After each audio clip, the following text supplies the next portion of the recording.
There's a certain kind of memory tucked away in the corners of American kitchens. The scent of something simmering on the stove, the sound of dishes being set out on a Sunday table, the warmth of food that carried not just flavor but history. Today, many of those dishes are fading, forgotten by a generation raised on fast food and frozen meals. Yet, for decades, sometimes even centuries, these recipes were the very heartbeat of daily life in America.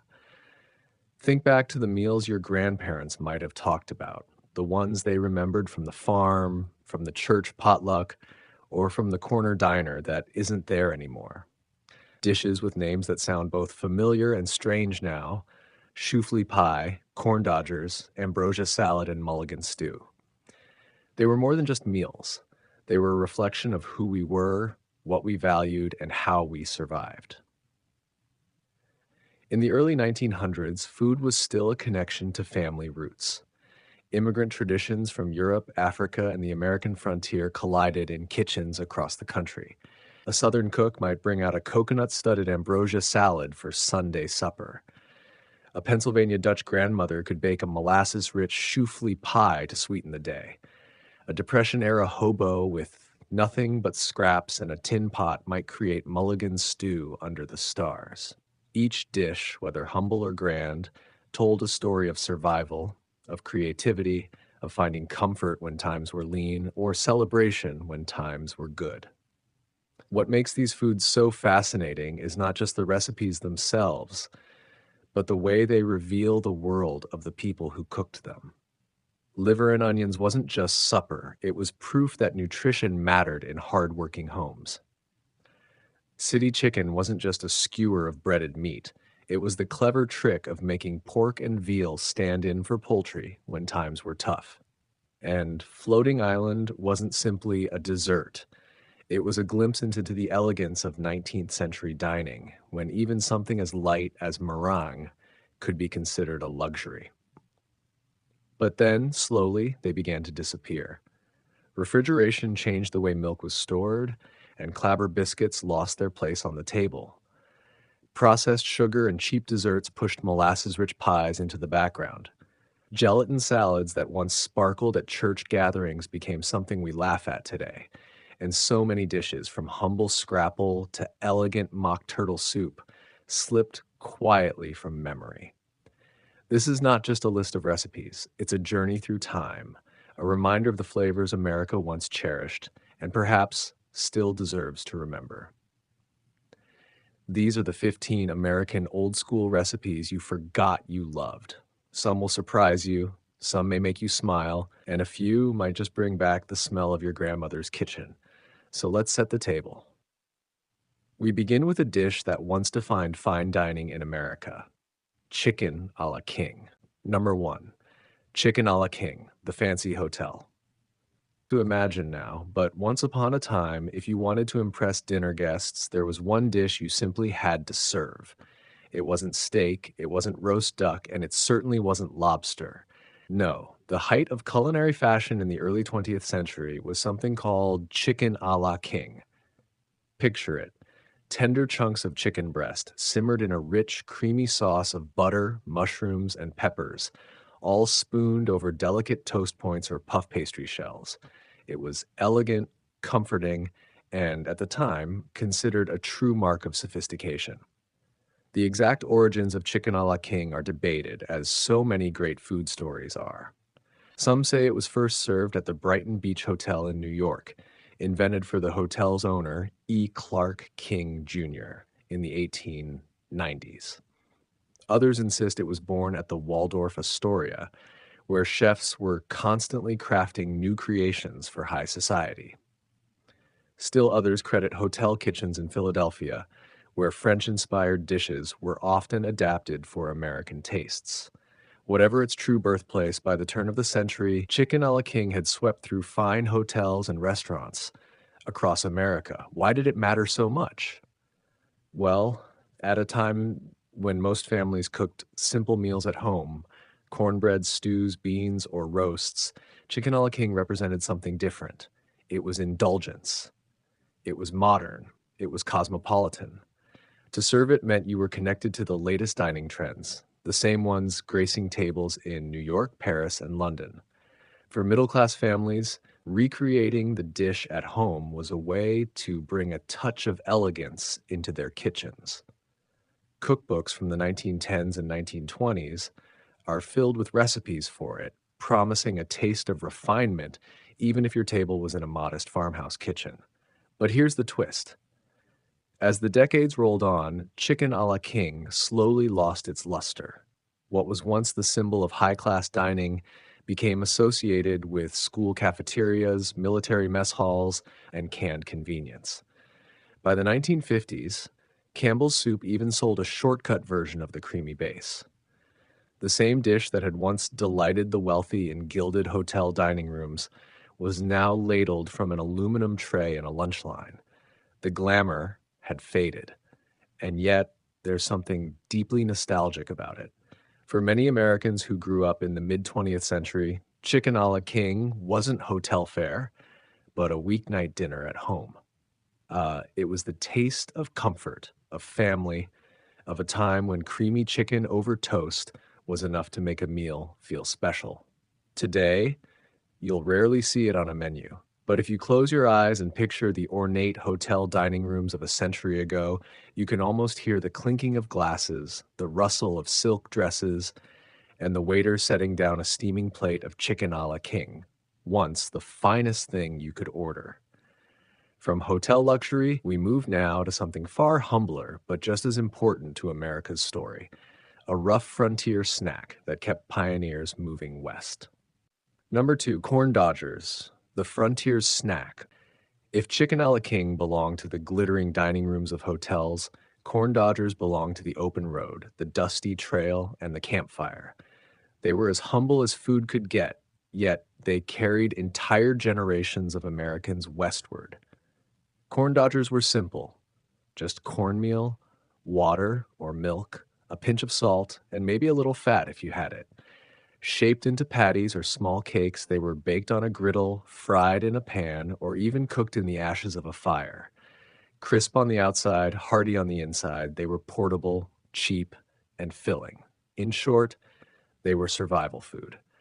The story of corn dodgers stretches deep into American history. Native peoples were the first to grind maize into meal and use it as the foundation of countless dishes. When European settlers arrived, corn quickly became a staple of colonial diets, especially in the South, where wheat was harder to grow. By the time pioneers began pushing westward in the 19th century, corn dodgers were a trusted trail companion. Why did they matter? For one, they were practical. On long wagon journeys, food needed to be light, easy to carry, and slow to spoil. Cornmeal met all those requirements.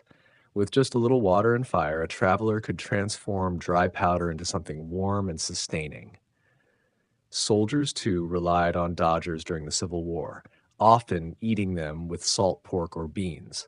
They became a kind of equalizer, whether you were a soldier in blue or gray, a homesteader heading for the plains, or a cowboy riding the cattle trails.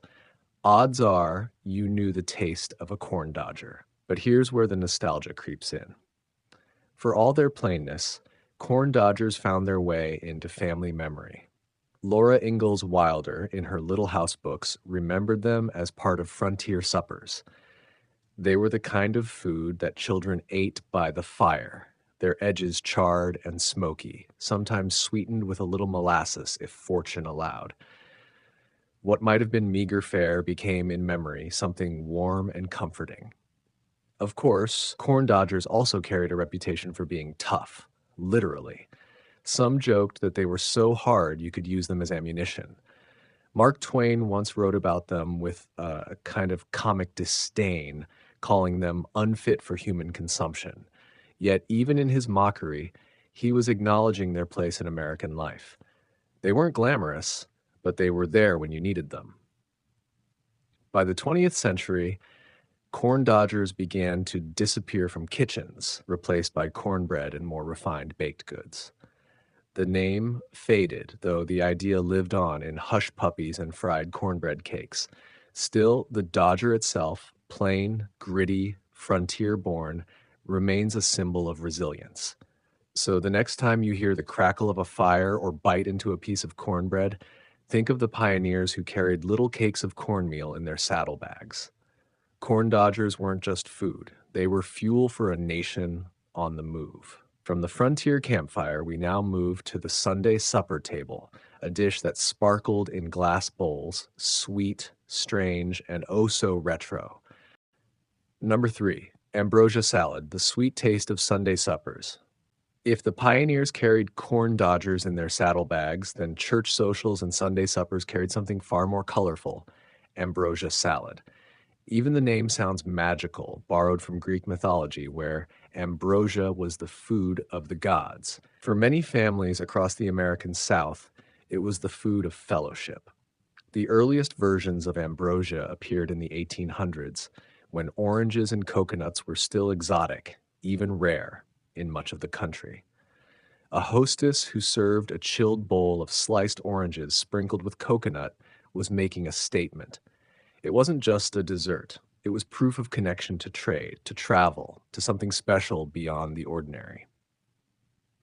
By the late 19th century, recipes began appearing in community cookbooks, often with variations that included sugar, cream, or wine.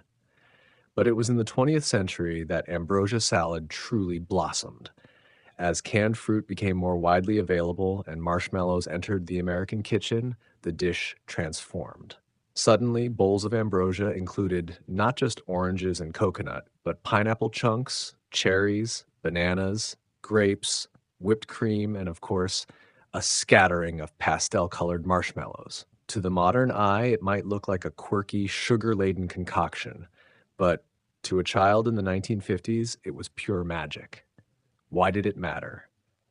Ambrosia salad was about more than ingredients. It was about gathering. You almost never ate it alone. It appeared at holidays, at family reunions, at potlucks in church basements. For Southerners especially, ambrosia became a symbol of tradition, a dish that tied together generations. Grandmothers passed down their exact blend of fruits and cream, and no two families made it quite the same. And yet, there's a twist here too. Ambrosia salad's sweetness carried a kind of kitsch with it. By the 1970s and 1980s, the very things that had once made it impressive, canned pineapple, mini marshmallows, Cool Whip, were now seen as outdated. Health-conscious cooks scoffed at it. Magazines pushed sleeker, modern desserts. Ambrosia, once divine, was now viewed as tacky. Bowls of it began to vanish from tables where they had once been expected. But memory has a way of softening judgment. Ask someone who grew up in the South or Midwest in the mid-20th century, and their eyes will light up. They'll remember the crystal bowl, the bright colors, the way marshmallows softened overnight, soaking in fruit juice until they almost melted into the cream. For many, it wasn't just dessert, it was the taste of childhood holidays, of family togetherness, of simpler times. Today, ambrosia salad survives mostly in regional pockets, still appearing at church gatherings, still tucked into family recipe cards. It may never reclaim its former glory, but perhaps that's part of its charm. It remains a dish that whispers of the past, sweet, strange, and comforting. From the pastel glow of ambrosia, our journey turns to something far more robust. Not sweet at all, but savory and hearty. A deli classic that once sat proudly on every lunch counter. Number 4, beef tongue sandwiches, a deli staple now disappeared. There was a time when walking into a corner deli or diner meant seeing a menu filled with hearty, affordable sandwiches. And one of the stars of the show was the beef tongue sandwich. Today, the very thought might raise eyebrows. But for much of the late 19th and early 20th centuries, beef tongue was not strange, not exotic, and certainly not wasteful. It was everyday food.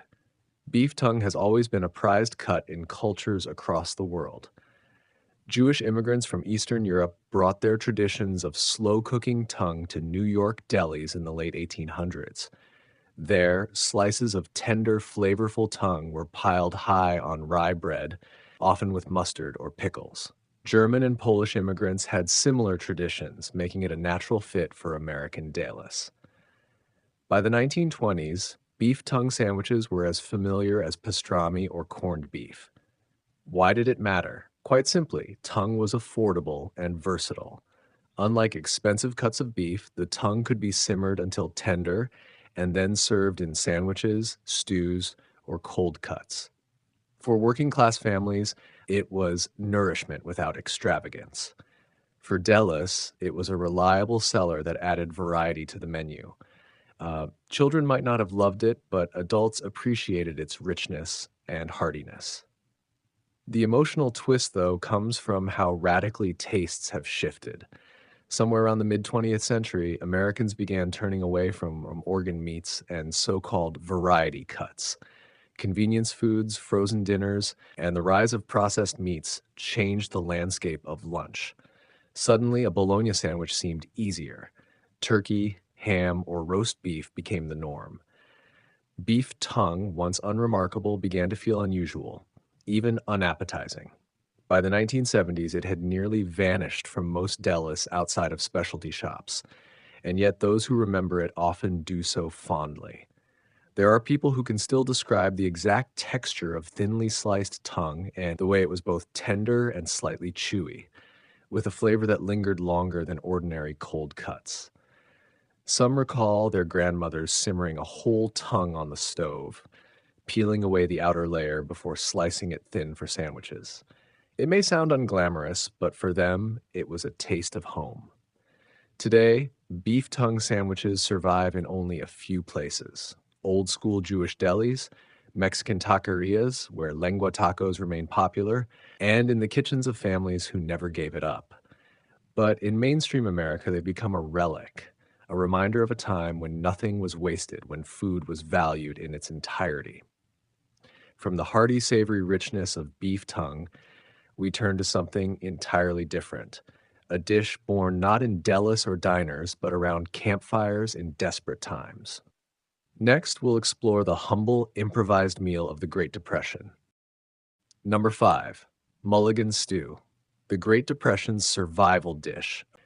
If beef tongue sandwiches belong to the bustling delis of America's cities, then Mulligan Stew belonged to the open road, the railroad camps, and the makeshift fires of the hungry. It was never written into fancy cookbooks. It didn't come with strict measurements or polished presentation.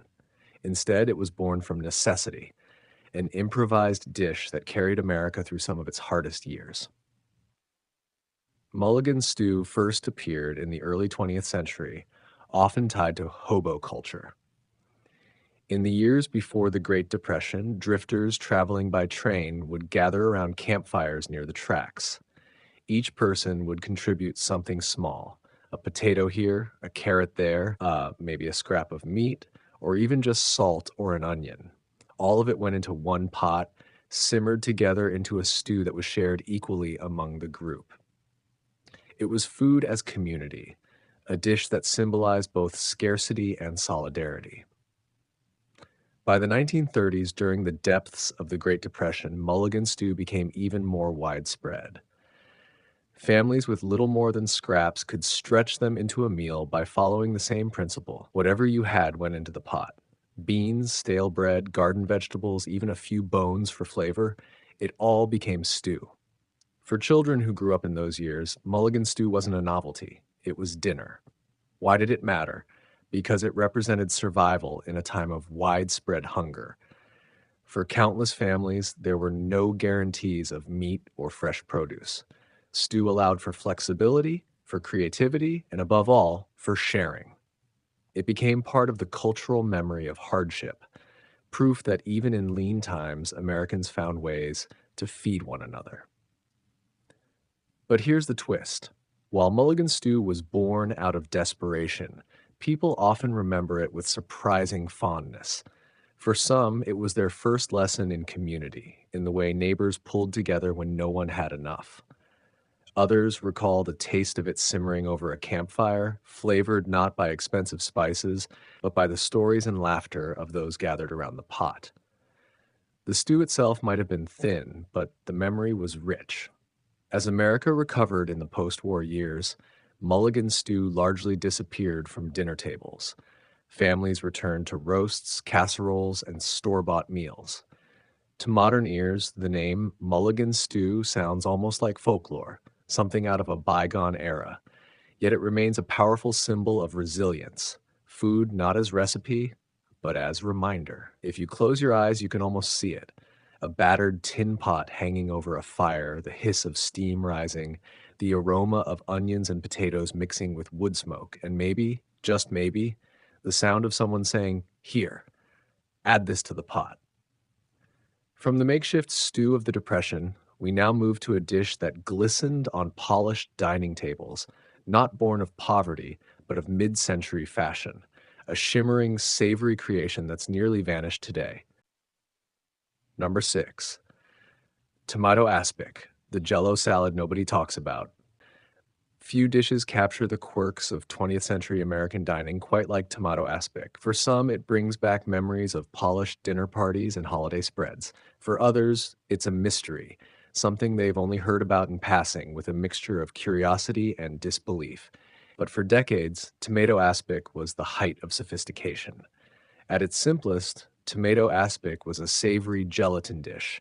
Tomato juice or puree set with unflavored gelatin, chilled until firm, and often molded into a ring or decorative shape. Into this ruby red creation, cooks might fold celery, onions, olives, or even hard boiled eggs. It wasn't dessert, it was a salad, though by today's standards, it might look more like a science experiment. The roots of aspic stretch back to Europe, where savory gelatin dishes were considered elegant fare. In the 19th century, French cuisine prized clear jellied broths, molded meats, and vegetables suspended in shimmering gelatin. When American home cooks sought to emulate high-class dining in the early 20th century, tomato aspic became a way to bring that refinement to the table. By the 1930s and 1940s, recipes for aspic appeared in countless cookbooks, particularly those aimed at hostesses who wanted to impress. Why did it matter? Because aspic was a statement. A molded salad on the table meant you had the skill, the patience, and yes, the refrigerator space to make it happen.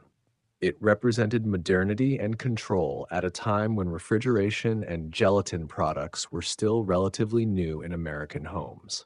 In some families, tomato aspic was even considered a holiday staple, its bright red color fitting in perfectly alongside roast turkey or ham. But here comes the twist. As tastes changed, tomato aspic became less a delicacy and more a punchline. By the 1960s and 70s, the boom in gelatin-based recipes had reached absurd heights. Think lime jello with shredded carrots or tuna suspended in lemon gelatin. Aspics, once admired, were now mocked. Younger generations turned up their noses at the sight of quivering tomato molds. What had once been a fashionable dish became the emblem of outdated cooking. And yet, those who grew up with tomato aspic often remember it fondly. They recall its tangy bite, the way it paired perfectly with a crisp lettuce salad or salty crackers. Some remember grandmothers serving it proudly, unmolding it onto a platter with care, as though it were a jewel. For them, tomato aspic wasn't strange, it was tradition. Today, it's rare to find tomato aspic outside of vintage cookbooks or the occasional retro-themed gathering. But in its heyday, it was a dish that captured the imagination, a reminder of a time when gelatin molds weren't a joke, but a sign of elegance. From the jiggling elegance of aspic, we travel back in time once more, this time to Pennsylvania Dutch kitchens, where molasses, flour, and tradition came together in a dessert with a curious name. Number 7, Shoofly Pie, the molasses classic of Pennsylvania Dutch kitchens. Few desserts are as deeply tied to a place and a people as shoofly pie. To the Pennsylvania Dutch, it wasn't just a sweet, it was a way of life.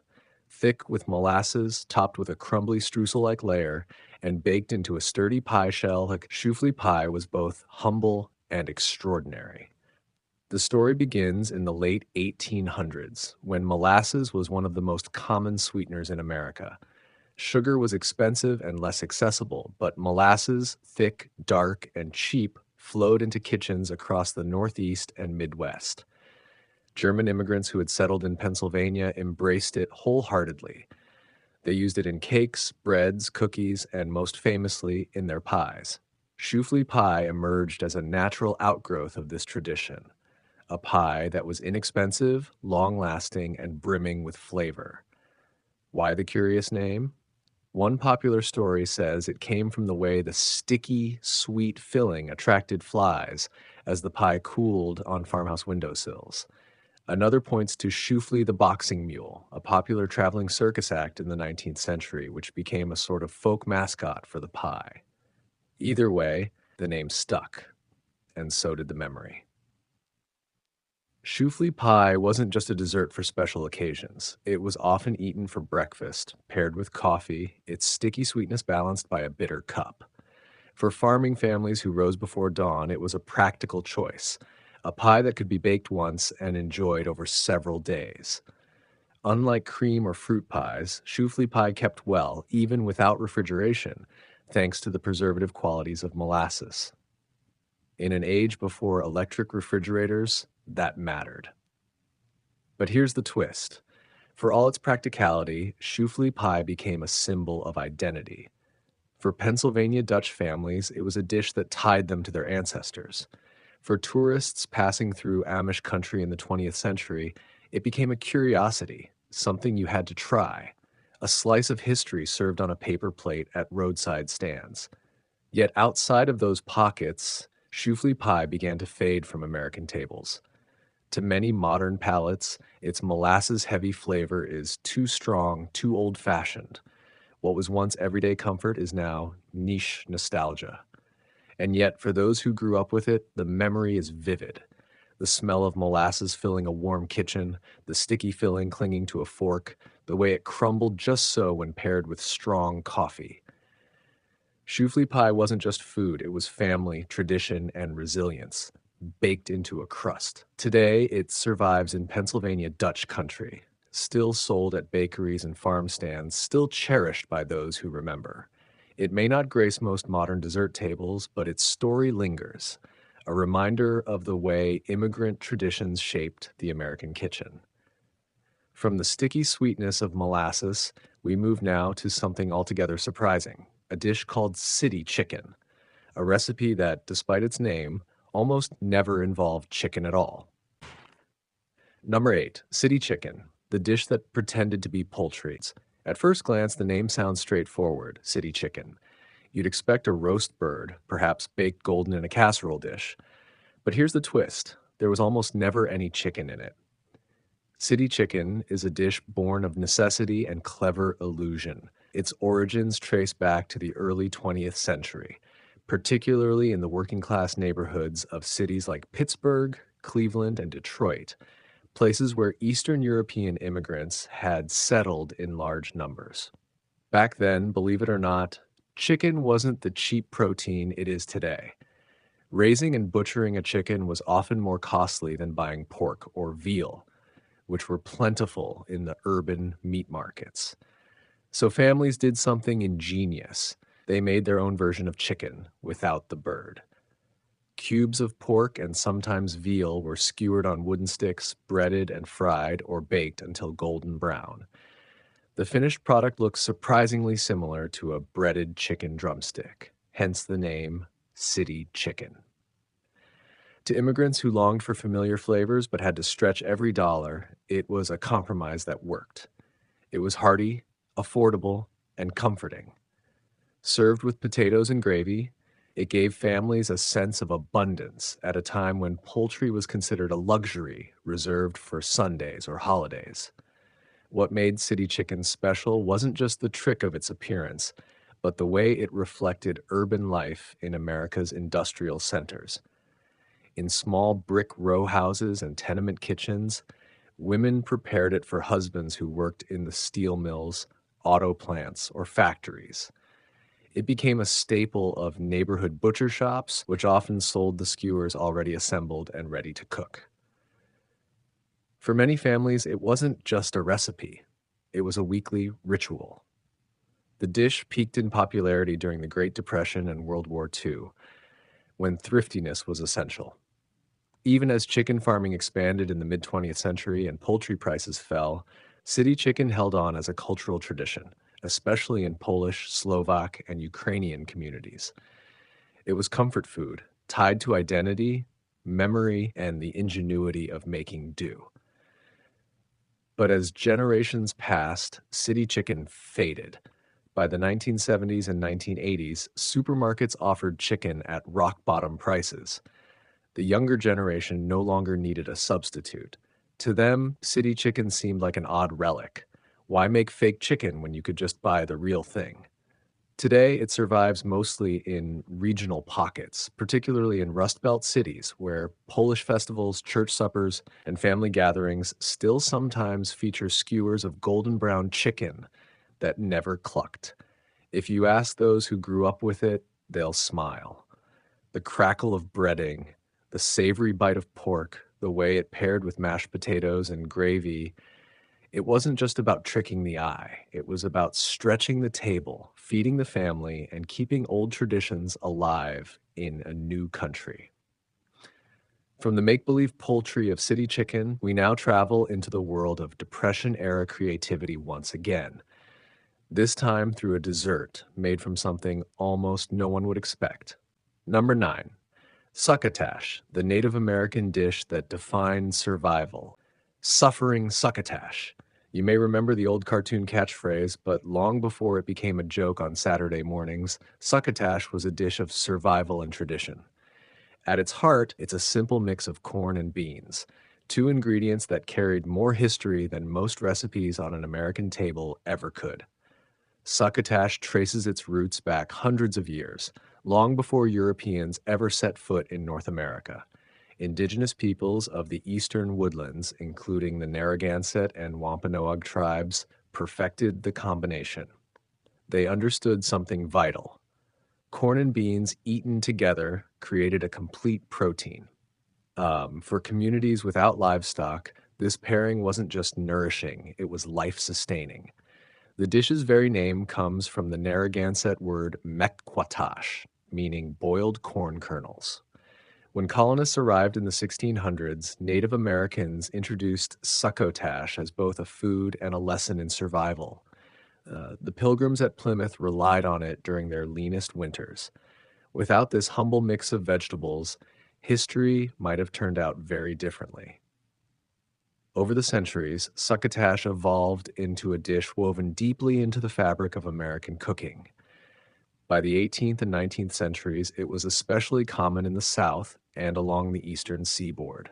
Families added what they had on hand, sometimes lima beans, sometimes green beans, and occasionally bits of salt pork or butter for richness. It was flexible, adaptable, and always affordable. In many ways, succotash became the people's dish. Farmers and working families loved it because corn and beans were easy to grow, cheap to buy, and filling on a tight budget. In the South, it found its way onto Sunday dinner tables, often brightened with fresh okra or tomatoes in the summer. During the Depression and wartime rationing, succotash once again rose in popularity. It was inexpensive, nourishing, and could be stretched to feed a crowd. But here's the emotional twist. Despite its deep roots, succotash slowly disappeared from the American table in the second half of the 20th century. As processed foods, frozen dinners, and fast food culture swept the nation, many children grew up rolling their eyes at succotash, dismissing it as boring, bland, or just vegetables. What once sustained whole communities became, unfairly, a punchline. Today, though, chefs and home cooks are rediscovering it. Some modern versions bring succotash back with flair, adding peppers, herbs, or even seafood. Yet at its core, the dish remains what it always was, a symbol of resilience, resourcefulness, and the genius of Native American agriculture. Think about that next time you see corn and beans side by side. Together, they tell a story that stretches back centuries, a story of survival, generosity, and how simple food can hold extraordinary power. From the nourishing simplicity of succotash, we move into one of the strangest, most resourceful desserts born of hard times. Number 10, mock turtle soup, America's imitation of aristocracy. When you hear the name mock turtle soup, you might think of Lewis Carroll's curious character in Alice's Adventures in Wonderland. But long before that, it was a real dish, once beloved in both England and America, a meal that tried to mimic high society on a working class budget. The story begins in the 18th century. Across Europe, wealthy households adored green turtle soup, a delicacy made from giant sea turtles imported from the Caribbean. Turtle meat was prized for its rich, gelatinous texture, but it was wildly expensive. By the time the craze spread to America in the 1700s, ordinary families could never afford such luxury. So, in true resourceful fashion, they created mock turtle soup. The mock version didn't involve turtles at all. Instead, cooks used ingredients that could imitate the same gelatinous texture and deep flavor. The star substitute? Calf's head. That's right. Boiled calf's head, with its meaty cheeks, tongue, and even brains, gave the soup a richness not unlike the turtle original. Combined with onions, celery, hard-boiled eggs, and a splash of sherry, the dish became a clever stand-in for aristocratic dining. By the early 19th century, mock turtle soup had become a staple across the United States. Hotels, taverns, and even the White House served it regularly. President William Henry Harrison was said to be fond of it, and it was even included in presidential banquets throughout the 1800s. For many Americans, a steaming tureen of mock turtle soup symbolized refinement, even if the ingredients were humble. But here's the emotional twist. While it was once seen as a dish of aspiration, time has not been kind to mock turtle soup. The use of calf's head and organ meats, once common in kitchens, fell out of favor in the 20th century. As supermarkets made packaged cuts of meat the norm, the thought of preparing such a dish felt unappealing, even unsettling to younger generations. By the 1950s and 60s, mock turtle soup had largely vanished from family tables, lingering only in a few regional cookbooks and church suppers. Yet in places like Cincinnati, Ohio, the tradition lived on. A handful of local brands even sold canned mock turtle soup well into the 20th century, keeping alive the quirky, nostalgic flavor of a dish that once tried to give everyone a taste of luxury. Looking back, mock turtle soup is more than just an odd recipe. It's a reflection of how Americans adapted, improvised, and made the best of what they had. In every ladle of broth was a story of class, resourcefulness, and a longing to belong at the finer tables of society. From the clever imitation of mock turtle soup, we now turn to something far sweeter, a dessert that may surprise you with just how sour its main ingredient was.